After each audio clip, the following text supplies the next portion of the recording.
Symmetry conference or experience workshops, the international association. What you say about it?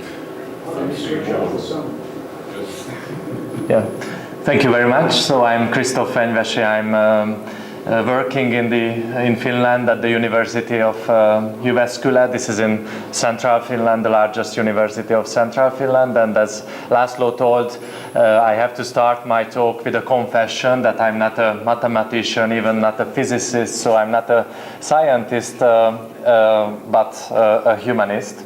And I'm working in the connections to search, looking for connections between art and mainly mathematics and education. So first of all, I would like to say thank you for all of you who participated at the Symmetry Family Day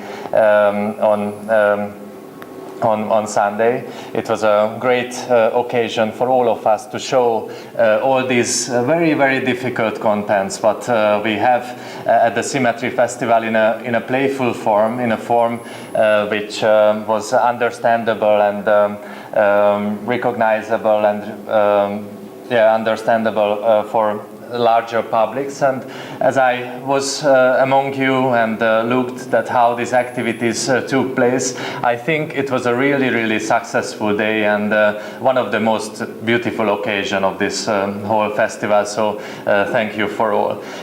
From the first day of the Symmetry Festival, many of you asked me that what happened with my head. So to give you a brief explanation, I took part before the Symmetry Festival at the Bridges conference, where I was met with my friend Nick Sawyers, who's a British artist and designer, and doing this kind of designs and also organizing workshops. Many of those are connected with Symmetries. On this slide you can see that how he drew back to drawing machines which used by draughtsmen to enlarging and miniaturizing pictures, and he used it in schools, for example, that making the silhouettes of children and their teachers and put together spherical structures out of it. And also, this bicycle spirograph is one of his recent invention. He reconstructed a bicycle to a spirograph, and this offers also a great tool for playing with symmetries and studying circular structures in plane for children in a playful form. So when Nick saw my head, he thought that it will be a good material to making out some geodesic tessellations. I don't know why he associated of my head to this, but he triangulated my head when he knew about it, that I will visit the Symmetry Festival after the Bridges, and he thought that I will need an appropriate frisure to take part at this respected event. So this is the outcome. So to jump in to my topic, which I'm gonna talk about today, I will speed up these slides in the front, because all of us here at this room are well aware that how the networkization, the digitalization, technologization, this increasing computational complexity, how it reorganized our society and culture in prolific ways. But these processes are goes and taking place on an abstract level, and many times the larger society, as many of us can face with this fact, are not aware of this kind of embeddedness into this scientific knowledge, and mostly approaching mathematics and sciences as an abstract domain of knowledge.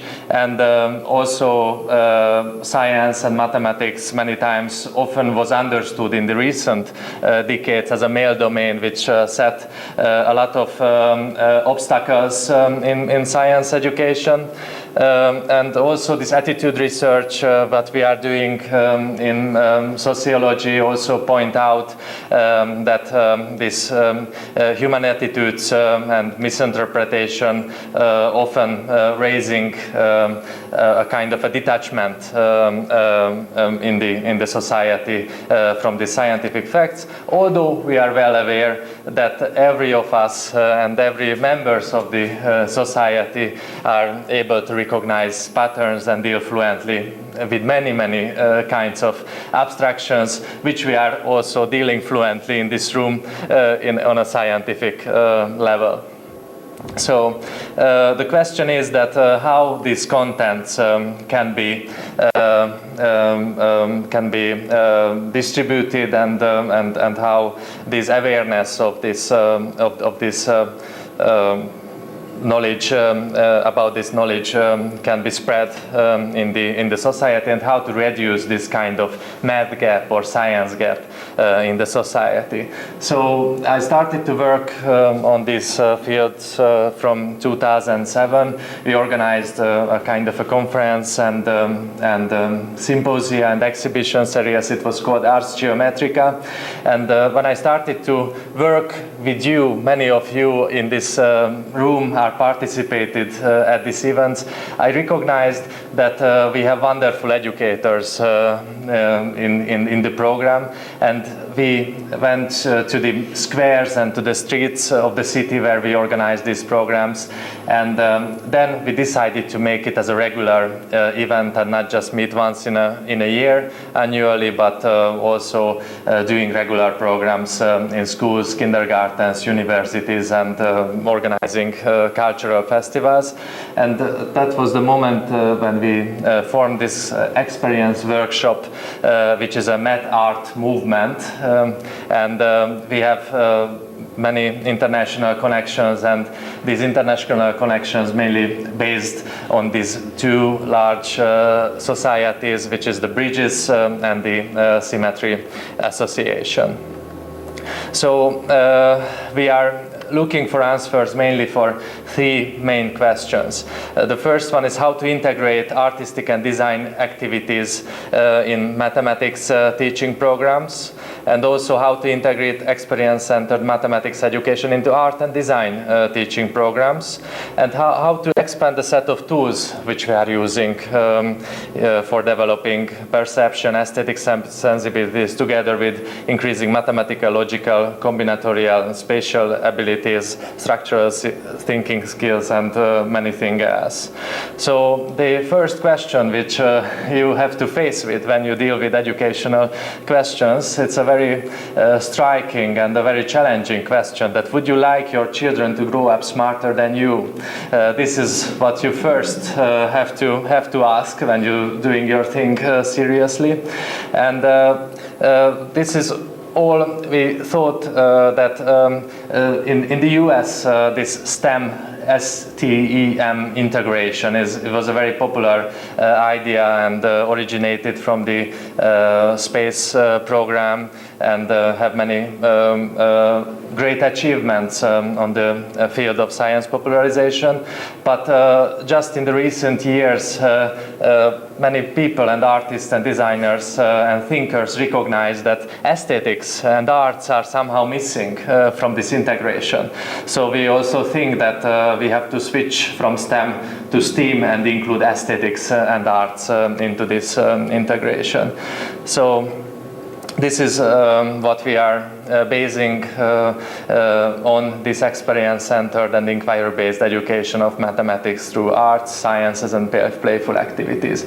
So the experience workshop, which you get a small booklet about it, this is bilingual, it's English and Hungarian, so you can read and see the pictures after the talk, and also you can find the contacts of us on the paper.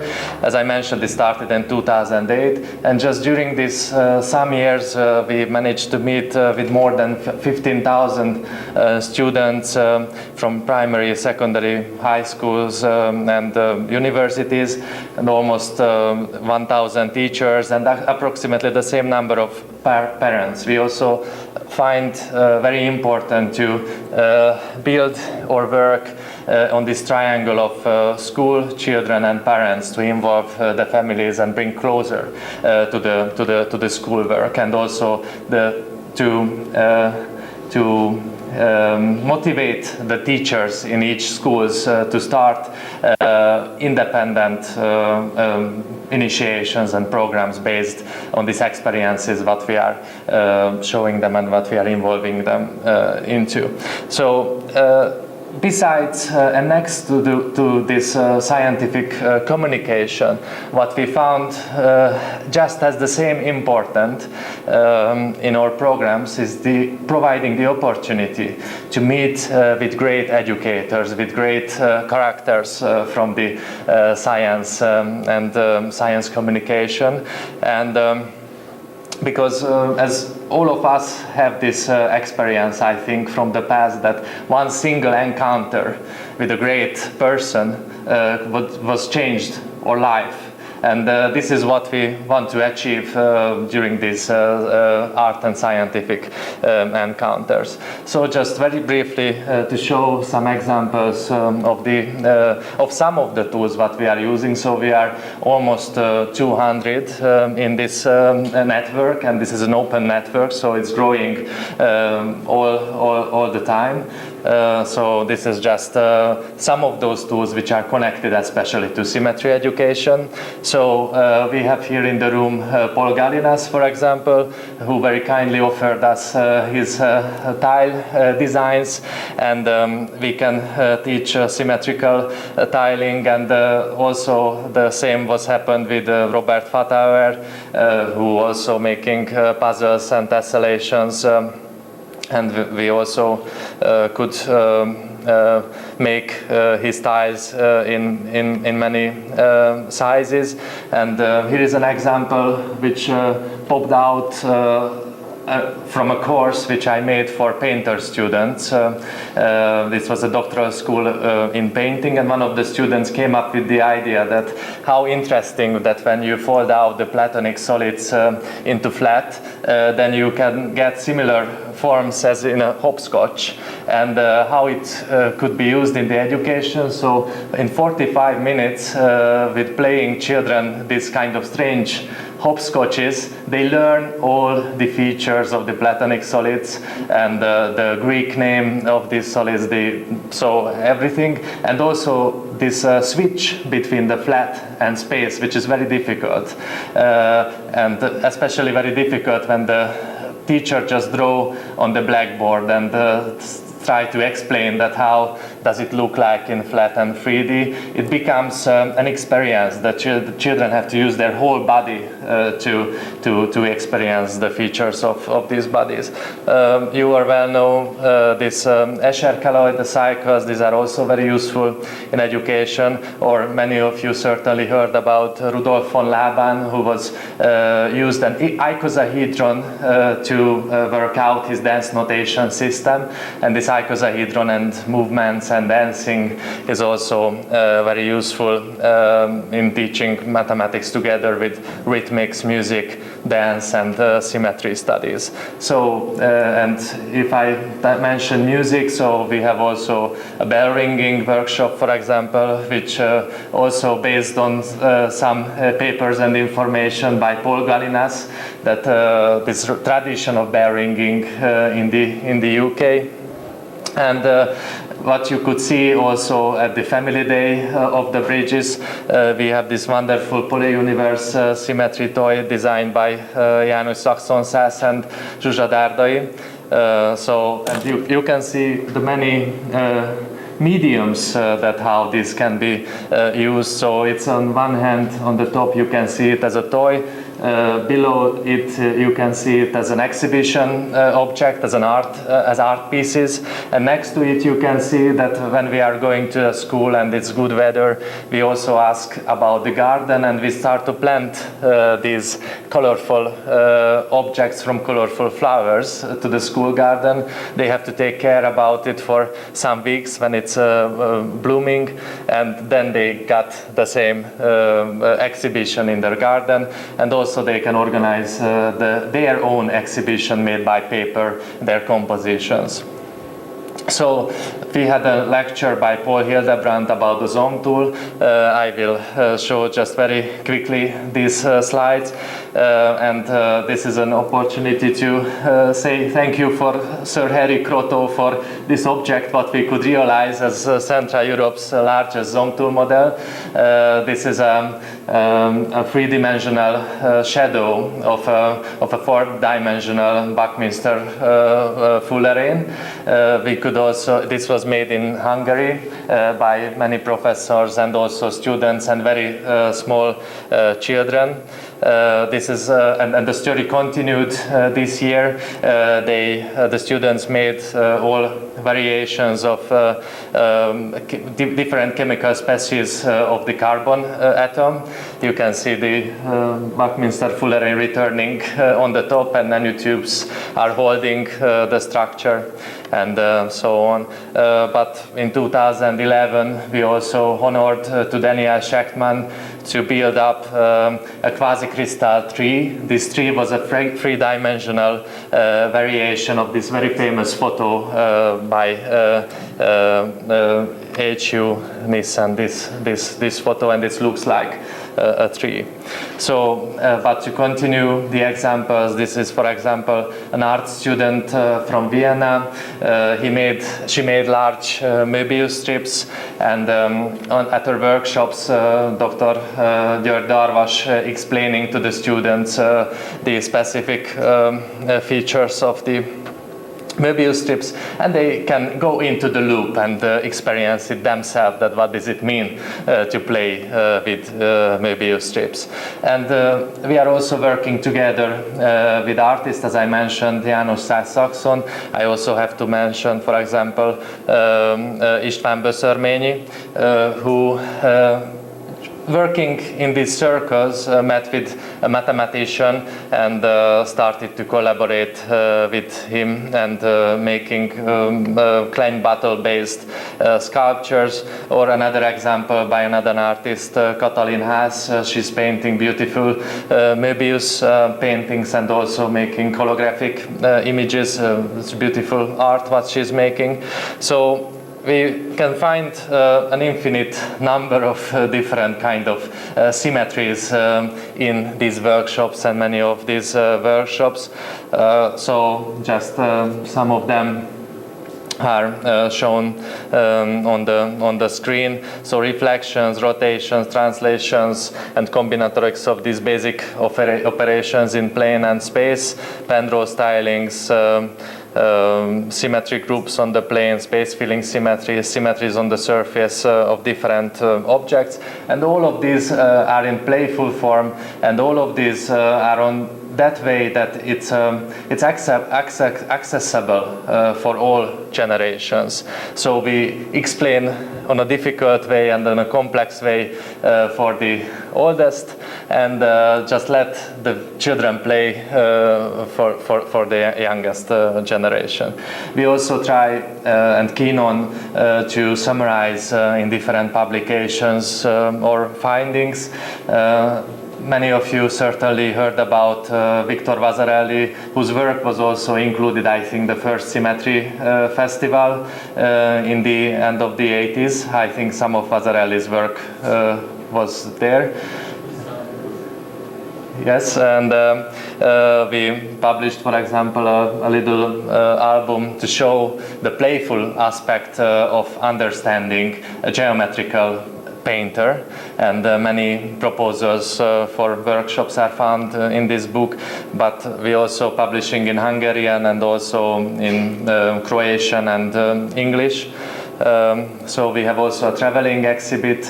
We collect donations from mathematical and symmetry artists from all over the world, and this is traveling all over in the Central European region.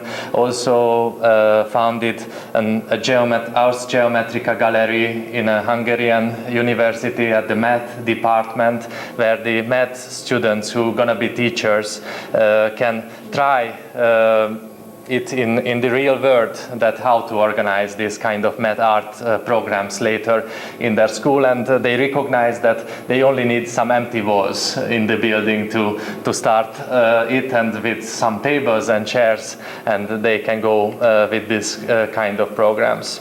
We're also traveling a lot, and as I mentioned that I'm from Finland, the Heureka Science Center, which is the one of the leading science center of the Nordic era, and in the Nordic area.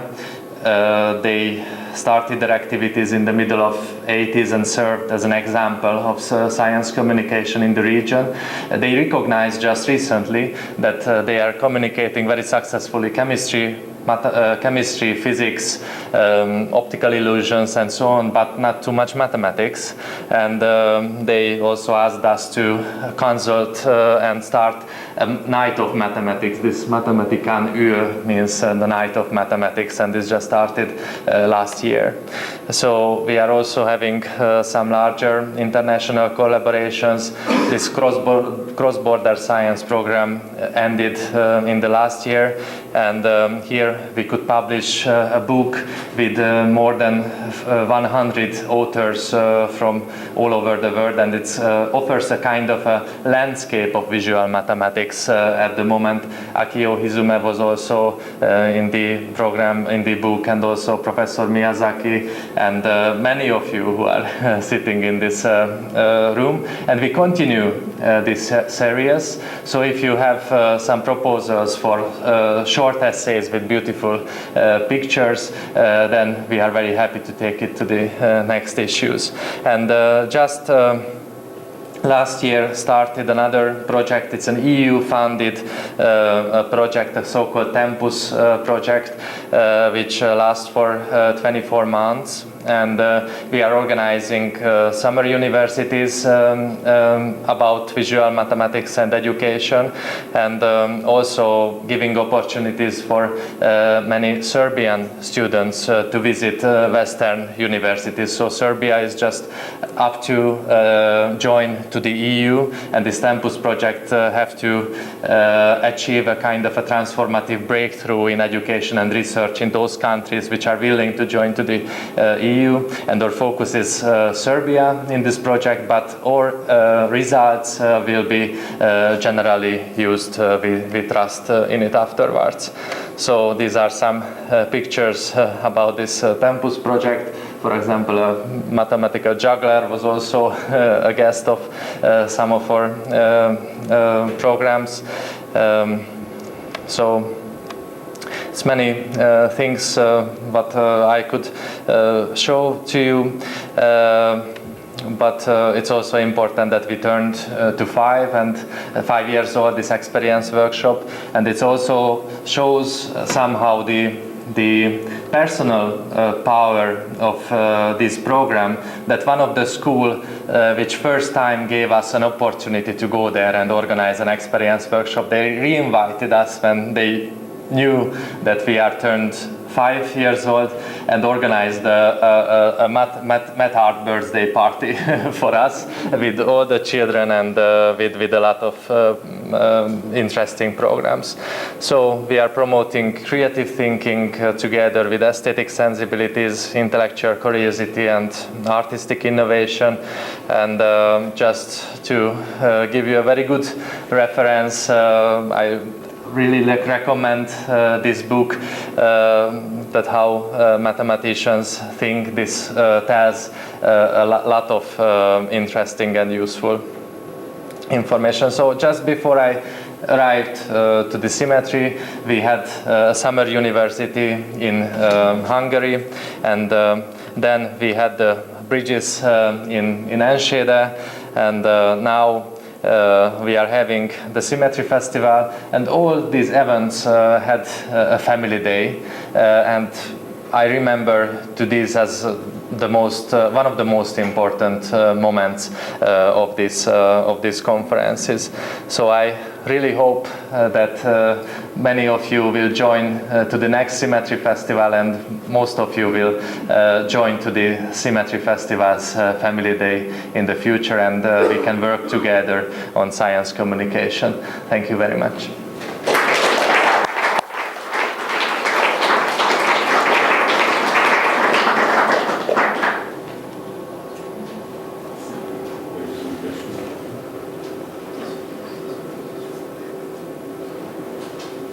The website is what? It's also on the booklet. It's experienceworkshop.hu. www.experienceworkshop.hu. It's an interview. We can do things on the website. Yes. Michelle has a question. Please. I don't know for all countries, but in France it seems that since a number of years scholars do not like much mathematics. I am very sorry about this situation, you know, but have you some suggestion to do to better this situation? Yeah. So, especially before the experience workshop became popular and well known in Hungary, in the region, we also faced with this kind of negative attitudes, which I mentioned in the beginning of my presentation, which are spread all over the society. But we found the most useful to just go there and show these beautiful things, and everybody came with the interest, and basically they didn't know in the first time many occasions that this is about mathematics. We don't want to overstress this and over-explain this information, but at first giving the opportunity to play, to get involved, and to see how interesting it is, how wonderful it is, and how many aspects you can view it from, and somehow deconstruct these negative attitudes by activities and by doing and by getting involved. And many mathematics teachers are pessimistic or not believing too much in this. So not only non-mathematicians, but mathematics teachers themselves. But when they go there and start to play, more and more of them coming up with the idea, okay, I also would have something to add to it, and they getting involved, and many times the biggest critics become the greatest supporters of the movement. It's also happened with László Vörös. I think for the first Ars Geometrica conference you came with serious questions and a bit pessimistic way, and but yes, but then it's happened, this turnover. Please. Fractals turn out to be a very popular way of introducing mathematical ideas. I remember attending several summer seminars down at Yale, and Benoit Mandelbrot was there, and teachers came from different schools to actually build models with this hands-on family day approach. Yes. So more of those kinds of workshops. Yeah, I agree. Thank you very much for this comment. Okay? Please? I think the aversion against mathematics, not only with kids, but with grown-ups, like we all have, I assume that can be overcome by not only presenting formula, abstract text, formula. Yes. Give a few pictures. Yes. I tell this to my friends in mathematics. They are horrified by this because they say none of my colleagues will ever look at me if I have a picture, because this means it is not general, etc. So the idea should not only to children, but to grown-ups try to illustrate your things. That doesn't mean you have to be inexact. You still can be exact and illustrate things. But it's horribly difficult because the professional view is against it. Yeah, thank you very much. It's a very important comment.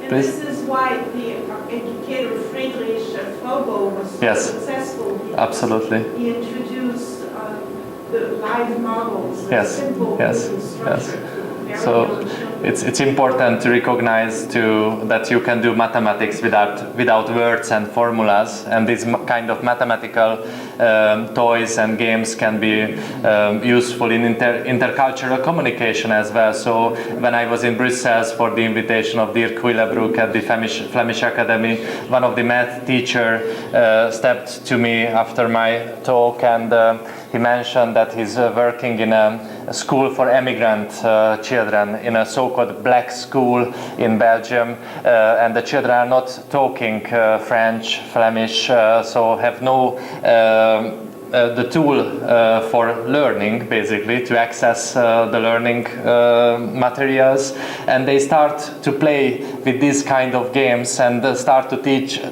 learn mathematics through these kind of approaches without any formulas and without any words, and they learn the language as well and get access gradually to many other domains. Dirk, please. Something we should notice is that in all these programs of popularization of mathematics, it are very often non-mathematicians who talk. Yes. Like you are a philosopher, here there are many chemists and so on. So it's like talking about why people should like soccer, Yes. and there are no soccer games. Yeah. We should realize this is very remarkable. Even in bridges and so on, there are almost no mathematicians in bridges. There are computer scientists. Uh-huh. I have nothing against computer scientists, don't misunderstand me. But it's strange. It's Yeah. strange. So in my example, I many times explain it to myself that I'm a very good example for how this all is working.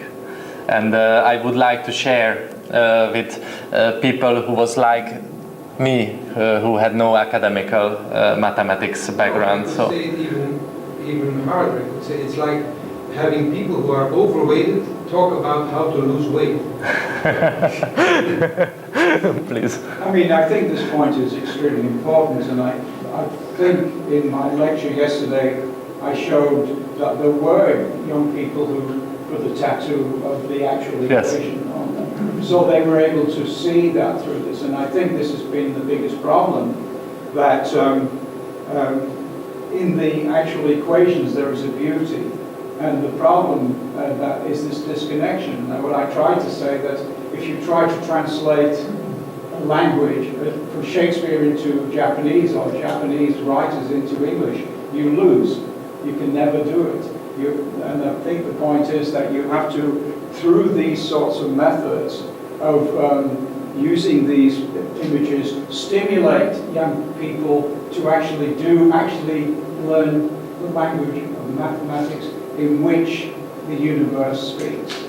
And to do this, say for instance in quantum mechanics, one visualizes atomic wave functions, but they're not real things. They are some classical attempted translation of the spherical harmonics and the wave functions into something that people can feel physically, but they are not, as we know from things like the Heisenberg uncertainty principle and many other issues, they are not correct. It's the mathematics which one has to understand.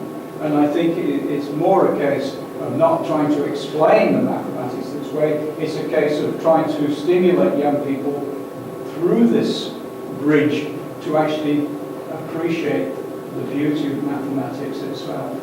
And I think that's the thing, and I think your point is quite correct, that sometimes mathematicians, they are horrified by this. And in fact, if you look at the history of physics, there was an antipathy towards algebra.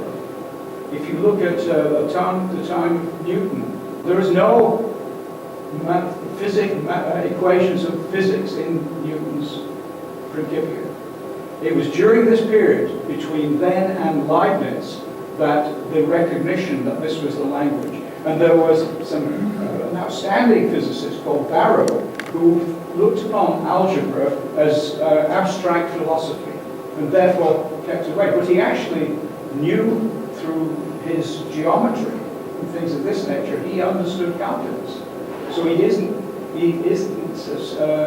Barrow isn't sort of recognized as one of the originators of calculus because he didn't want to use algebra. He knew it, but looked upon it in the same way that some people, mathematicians, in the reverse way do. So there's a big problem there with the mathematician who doesn't want to visualize something which he understands is not correct. That's the problem. These organizations should make efforts to attract mathematicians. Yeah. Because they talk about mathematics. And sometimes, like in Bridges, I have the impression they do a lot of efforts not to have mathematicians. So, Yuri?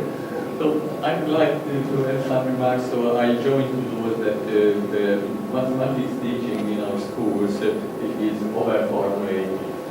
So basically it uses an algebraic way with solving equations, making constructions based on algebraic methods, and basis on the left hemisphere of the human brain.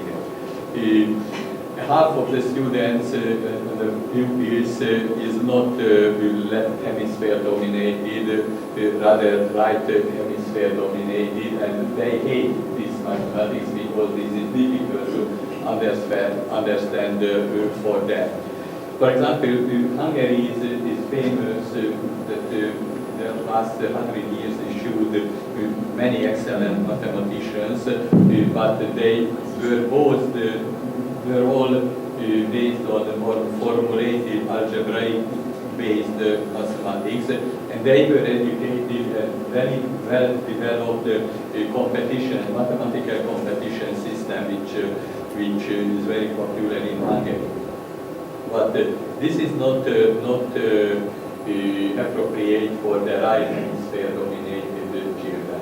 I will mention an older artist, Jakob Agam, who is in Paris. He's nearly 90 now, 88 years old, and he recognized that he was very unsuccessful in the school, but he became a very successful and creative artist when he left the school. And then he learned that he is an extremely right hemisphere dominated person, and this is why he hated mathematics in the school, and he donated a large amount to the Weizmann Institute to the research of right hemisphere dominated mathematics teaching, which doesn't use equations, doesn't use constructions according to numbers, lengths, angles. We teach them the geometry also, so that what is the length, what is the angle between them. We set up trigonometric equations, and our geometry is in the school algebraized. I mentioned the traditional Japanese mathematics called the Wazan, which uses only drawings without lengths. There are also only equal, larger, smaller lengths, but not appropriate with the terminator lengths, and the same with the angles. And if you go to a shrine in Japan, you find such tables which are solutions of geometrical problems by everyday people, which they donate to the god with a solution. Wazan. This is a traditional Japanese mathematical geometry which existed until the 1890s. Then it was replaced by the Euclidean geometry. So what we try to do with the experience workshops to make the children like the mathematics without equations, without constructions, with angles, lengths, but experience with their right hemisphere. Thank you. Jean Constant also have workshops and artworks based on this certain Japanese approach that you mentioned. So 3 more questions there, please. Speaking as a math professor who has now presented at 5 Bridges conference and 2 Symmetry conferences, I don't think there has been any negative feeling, negative sense about having mathematicians participate in these conferences. And I can tell you that there certainly are ways within math courses, I certainly try to do this, and I think I have been successful at incorporating the visual elements along with the algebraic sort of stuff that I want to do. We want to do a balance because we want to inspire the students, we want to get them interested in it. So they'll work through the formula stuff, but they have the visual things to connect in. And if they can make that connection, then it helps them be willing to do the algebra and the formula. Yeah, thank you. Thank you very much. Yeah, please. Yeah, one of the more effective demonstrations that I had when I was learning mathematics was a teacher who had a large wooden cone, and he had the cross sections held by magnets. And when he was describing what a conic section is, he was like, here's the cone. And now he would take a slice, and he had a big plate, and he sliced through it, and he lifted off the parabola from the cone. And you could see the shape, and it was very obvious. And then he did the same on the other side of the cone with a hyperbolic section. And that visual connection made it very easy to understand what the conic section was. Otherwise, it's just words and numbers. And the kids were able to connect with it. I was too, because I enjoyed mathematics, and I kept going. Thank you. Encourage your teachers to do that kind of thing. Peter Huybers also had a question. Peter, you, Jean Constant. Peter, you had a question or a comment? No? Yeah. I have a little confession to make. But maybe you remember that first picture of my lecture, the models of polyhedron. I think I made myself guilty of using child labor at the time. But many of these models have been made by my own children when they were very young. They from 1975, more or less. But my children were not. The eldest was 10 years old, I guess, and the 4 children. They were very happy to build these. They were quite difficult to make actually also. Thank you. With pleasure, I hope. Thank you very much. Dirk? For the colleague, yes. There's a difference between mathematics teachers and professional mathematicians. It's a difference. Just as there is a difference between soccer trainers and soccer players. No, but this is what apparently is not understood.